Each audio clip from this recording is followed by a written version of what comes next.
ఓం నమో వెంకటేశాయ. ప్రతిరోజు మిమ్మల్ని పలకరిస్తున్న శుభోదయం కార్యక్రమానికి స్వాగతం. మన సనాతన ధర్మంలో ఎన్నో విషయాలను ఆనాడే మన ఋషులు మునులు చెప్పారు. వాటిలో కొన్ని విషయాలను ఋషివాక్యం ద్వారా తెలుసుకుందాం. శ్రీ వెంకటేశాయ శ్రీనివాసాయ గోవిందాయ నమో నమః. నమో మహద్భ్యో ఋషిభ్యో గురుభ్యో నమః. పితృకర్మల గురించి మనం మాట్లాడుతున్నప్పుడు ఇవి వేదాల్లో లేవని, తర్వాత పురాణాల్లో కల్పనలని కొంతమంది తొందరపాటుతో చెప్తే మరికొంతమంది అది నిజంగా భావిస్తూ స్వీకరిస్తూ జ్ఞానం వచ్చిందనే భ్రమతో అలాంటి కర్మల్ని విడిచిపెడుతున్నారు. కానీ వేదాల్లోనే స్పష్టంగా మంత్రములు కనబడుతున్నాయి. అలాగే యమలోకం, పితృలోకం ఇవన్నీ ఉన్నాయంటూ అధర్వణ వేదంలోను, తైత్తిరీయ ఆరణ్యక మంత్రాల్లోనూ వేదం చెప్తూనే ఉన్నది. వైవస్వతం సంగమనం జనానాం యమం రాజానం హవిషా సపర్యత అనే మంత్రంలో యమ స్మరణ కనబడుతున్నది. అతడు వైవస్వతుడు అనేటువంటి అంశం కూడా చెప్పబడుతున్నది. దీన్నే పురాణం సామాన్యులకు అర్థమయ్యే విధంగా కథారూపంలో అందిస్తున్నది.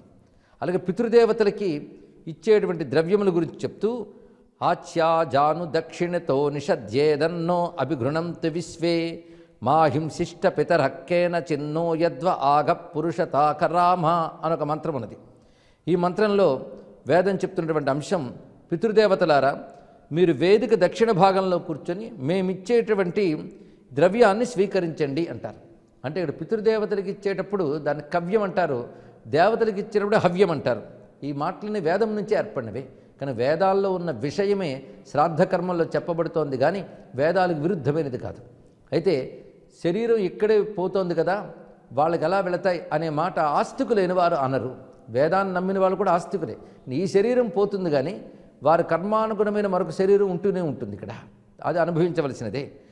అంతేకాదు పితృకర్మలు చాలా కాలం నుంచి మన ధర్మములో ఉన్నాయనడానికి రామాయణం ఒక ప్రమాణం, మహాభారతం ఇంకొక ప్రమాణం. రామాయణంలో స్పష్టంగా దశరథుడు మరణించిన తర్వాత భరతుడు ఔర్ధ్వదేహి క్రియలు చేయడమే కాకుండా గోదానము, ఇతర దానములు కూడాను తన తండ్రి సద్గతుల కోసం చేసినట్లుగా వాల్మీకి వర్ణించాడు. అంటే ఇది సనాతన ధర్మంలో భాగం. ఇక వార్త తెలిసిన వెంటనే రామచంద్రమూర్తి కూడా పితృకర్మలు ఎలా చేసాడో వాల్మీకి రామాయణంలో స్పష్టంగా వర్ణించారు. నదీం మందాకినీం రమ్యాం సదా పుష్పిత కాననాం శీఘ్రస్రోత సమాద మాసాజ్య తీర్థం శివమకర్దమం నిశిచుస్తూదకం రాజ్ఞే తత్రైతత్తే భవత్వితి ప్రగుర్యచ మహీపాలో జలపూరిత మంజలిం. ఆ రమ్యమైనటువంటి గంగా తీరంలో రామచంద్రమూర్తి ఆ గంగాజలములు తీసుకుని తన తండ్రిని ఉద్దేశించి జలాంజలి ఇచ్చాడు అని వాల్మీకి చేసిన వర్ణన. అదేవిధంగా తతో మందాకినీ తీరాత్ ప్రత్యుత్తీర్య స రాఘవ పితుశ్చకార తేజస్వి నివాపం భ్రాతృభిస్ సహా. అన్నదమ్ములతో కలిసి ఆయన పితృదేవులను ఆరాధిస్తూ ఏ విధంగా పిండ ప్రదానం చేశాడో కూడా వర్ణించాడు వాల్మీకి. ఐంగుదిం బదరీ మిశ్రం పిణ్యాకం దర్భ సంస్తరే న్యస్య రామ సుదుఃఖార్తో రుదన్ వచనమబ్రవీత్ ఇదం భుంక్ష్వ మహారాజా ప్రీతో యదశనావయం. అప్పటికప్పుడు రామచంద్రమూర్తి అక్కడ దొరికినటువంటి బదరీ మిశ్రం అంటే రేగుపళ్ళ గింజల యొక్క పొడితో తాను పిండ ప్రదానం చేశాడని స్పష్టంగా చెప్పబడుతున్నది రామాయణంలో. అదేవిధంగా మహాభారతంలో శ్రాద్ధకర్మల గురించి భీష్మ పితామహుడు చాలా విస్తారంగా చెప్తాడు. ఇవన్నీ చూస్తూ ఉంటే శ్రాద్ధకర్మలు, పితృయజ్ఞం అనేది సనాతన ధర్మంలో ప్రధానమైనటువంటి అంశం. నేటికి కొంతమంది చక్కగా ధర్మాన్ని అవలంబించే శ్రోత్రియులు నిత్యకర్మల్లో కూడా పితృతర్పణ చేస్తుంటారు. దేవతర్పణం, పితృతర్పణం, ఋషితర్పణం చేస్తూ ఉంటారు. ఈ మూడు రుణములు తీర్చుకోవాల్సిన బాధ్యత ఉన్నది. అందుకు వారు వెళ్ళిపోయినా వారి వల్ల జన్మించిన మనం ఇక్కడున్నంత కాలం పితృకర్మలు చేస్తూనే ఉండాలి. దానివల్ల మనకి, మన తర్వాత తరాల వారికి కూడా క్షేమం. అంతేకాదు ఈ శరీరం వెళ్ళిపోయిన తర్వాత ఉండే పరిస్థితి గురించి ఈ శరీరంతో మనం ఊహించలేము. కేవలం శాస్త్రం ప్రమాణంగా తీసుకుని వ్యవహరించవలసిందే తప్ప ఈ శరీరం ఉండగా శరీరం లేని స్థితిని మనం ఊహించలేము, వర్ణించలేము. అటువంటప్పుడు అవి లేవని ఎలా చెప్పగలం? మనం ఈ శరీరానికి ఏది తెలుస్తుందో అదే సత్యం అనుకుంటున్నాం. కానీ ఈ శరీరం ఉన్నప్పుడే ఈ శరీరం పతనమైన తర్వాత స్థితి కోసం జాగ్రత్త పడాలి, అది తెలుసుకోవాలి ఇక్కడ.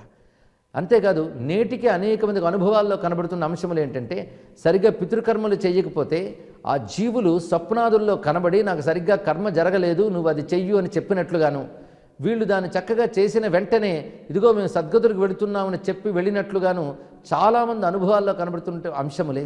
ఇవన్నీ భద్రపరచబడి ఉన్నటువంటి విషయములు కూడా. ఇవి సత్యదూరములు కావు, వాస్తవాలు. అనేక పరిశోధనలు తేలి.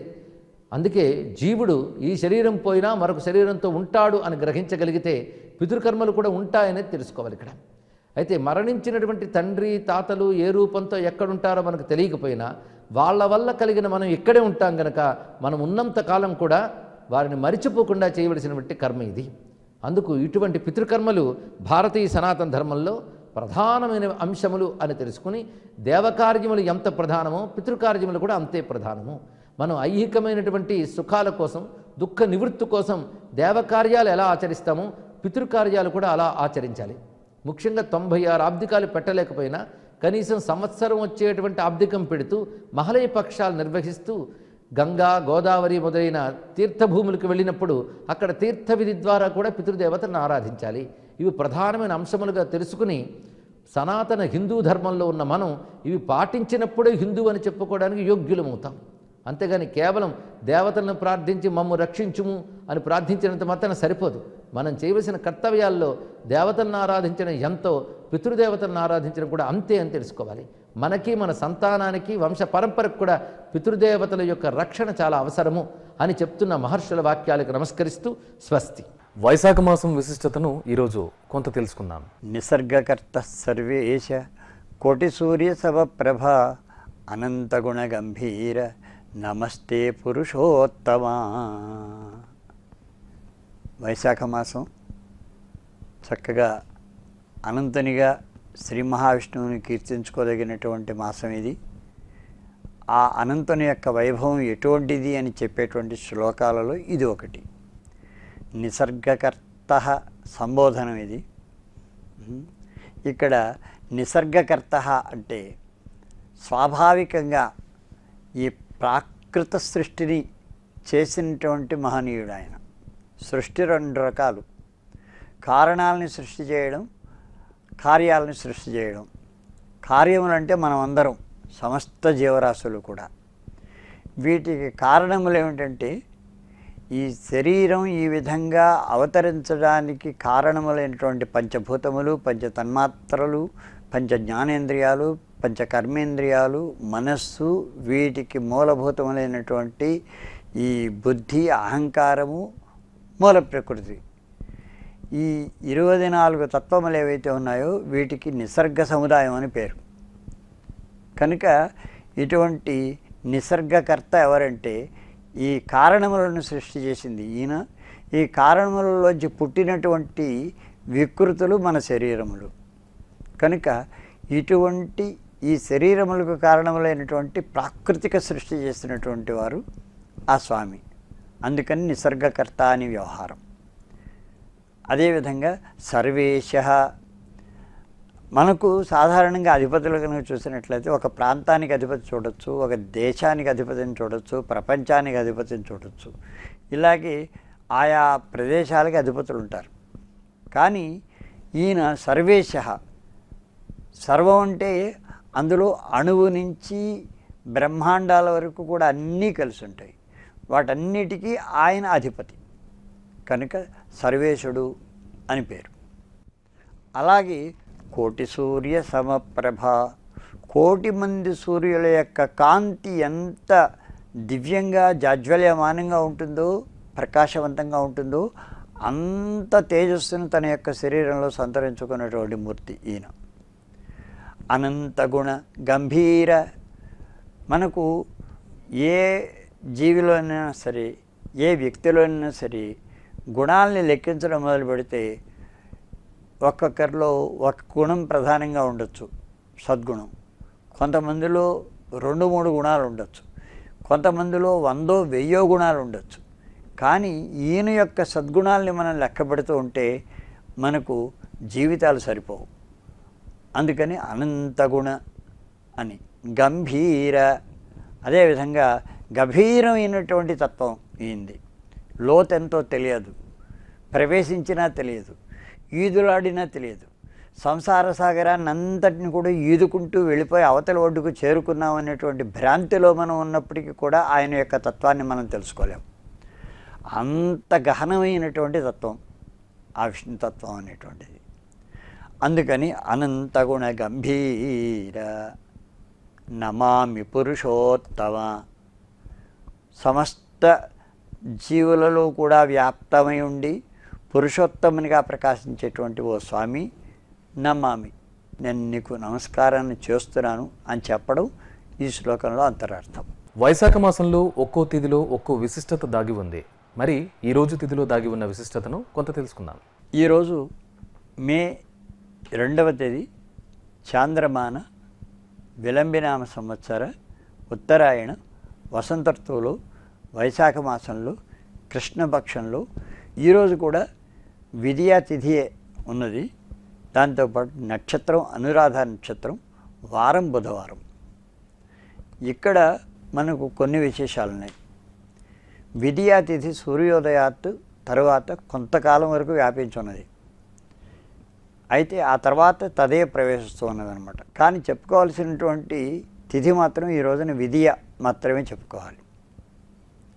అలాగే మనకు వారం బుధవారం కనుక బుధ సంబంధమైనటువంటి జపతపాదుల్ని అలాగే బుధ స్తోత్రాదుల్ని మనం పఠించుకోవడం చాలా మంచిది.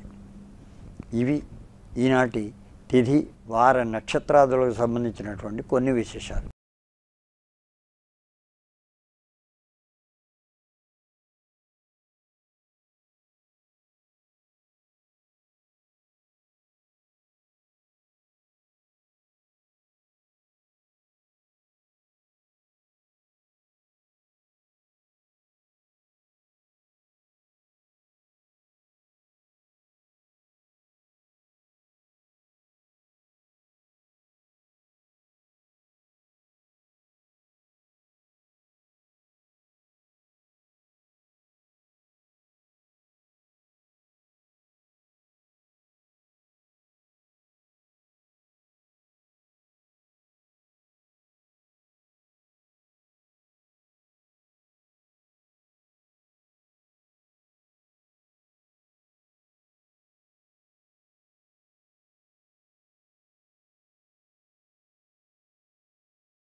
ఓం నమో వెంకటేశాయ.